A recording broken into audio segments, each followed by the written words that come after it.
पूरे मुल्क में आज ईद उल अजहा का त्यौहार धूमधाम से मनाया जा रहा है। कोविड-19 की वजह से कई पाबंदियां लगी हुई है। दिल्ली की जमा मस्जिद में सामाजिक फासले पर अमल करते हुए ईद की नमाज अदा की गई। इसके अलावा हिफाजती दस्तों को भी पूरी तरीके से चारों तरफ तैनात किया गया। लोगों को मुसलसल मास्क, सोशल डिस्टेंसिंग और सैनिटाइजेशन की हिदायतें दी जा रही है। भीड़ लगाने से भी लोगों को मना किया गया है।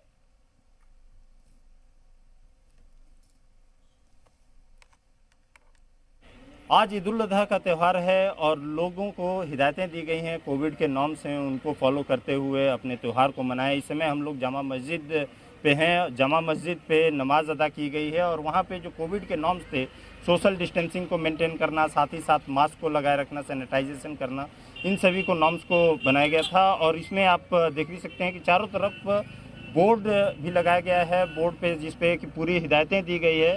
हर समय 2 गज की दूरी बनाए रखें, व्यक्तिगत उपहार और गले मिलने से परहेज़ करें, खरीदारी के लिए बाहर जाने पर मास्क पहनें, ये सभी चीज़ें कही गई। और साथ ही साथ सुरक्षा का भी खासा इंतजाम यहाँ पे किया गया है। पैरामिलिट्री फोर्सेस के जवानों को यहाँ पे तैनात किया गया है, दिल्ली पुलिस के जवानों को यहाँ पे तैनात किया गया है और सभी को यहाँ पे सुरक्षा के मद्देनज़र यहाँ पूरी की पूरी फोर्सेस को तैनात किया गया है। लोग अपने घरों से यहाँ पे निकले हैं, लेकिन जो कोविड के नॉर्म्स हैं उनको फॉलो करते हुए यहाँ पे निकले हुए हैं, अपने जो त्यौहार को मना रहे हैं। ये त्यौहार को आप मनाने के लिए क्या किया अभी तक आपने और क्या करेंगे?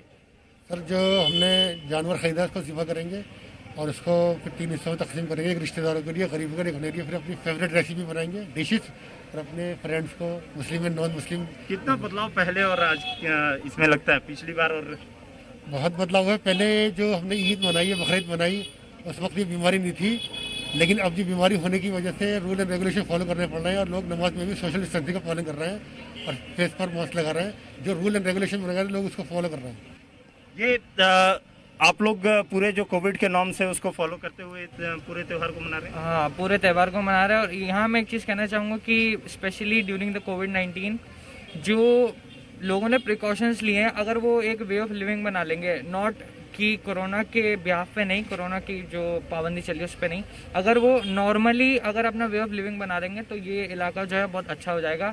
And second thing I just want to say कि जो लोग समझते हैं कि हम लोग बहुत क्रूअल्स होते हैं एनिमल को लेके काट देते, ज़बह कर देते हैं, तो वहाँ मैं ये चीज़ कहना चाहूँगा कि हलाल का जो मतलब ही होता है कि एनिमल को उसकी ज़िंदगी देना, उसको पाल पोस के अच्छे खासे से बड़ा करना, उसके बाद उसको पेनलेस वे से काटना। क्योंकि हमें स्पेशली बोला जाता है कि जो आपकी नाइफ होती है that should be sharp, and जो एनिमल है हमारा उसको कम से कम पेन होना चाहिए। तो जो हलाल का मतलब वही है कि हम एनिमल को पाल पोस के अच्छे से बड़ा करते हैं, उसके बाद उसको एक हलाल वे में काटते हैं।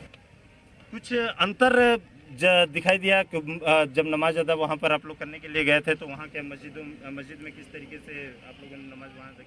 लेकिन सोशल डिस्टेंसिंग का पालन किया। पहले ये रूल्स नहीं बनाए गए थे कि लोग डिफरेंस से खड़े होंगे, लेकिन अब इस बीमारी को लेकर, कोविड-19 को लेकर पब्लिक डिस्टेंस से खड़ी हुई। इसमें ये फैसला है, पिछले लास्ट ईयर की नमाज में, इसमें यही डिफरेंस है। नमाज में मिलकर खड़े होते हैं, लेकिन नमाज में सोशल डिस्टेंसिंग का पालन किया लोगों ने। सोशल डिस्टेंसिंग को फॉलो कराया गया और सीधे तौर पे कहा जाए कि कोविड के जो नॉर्म्स है उन सभी को फॉलो कराते हैं। इस त्यौहार को मनाने के लिए सुरक्षा का भी इंतजाम खास किया गया है। साथ ही साथ लोगों को अनाउंसमेंट भी करके इसके बारे में आगाह किया जा रहा है। कैमरामैन नरेंद्र के साथ राहुल मिश्रा, जी मीडिया।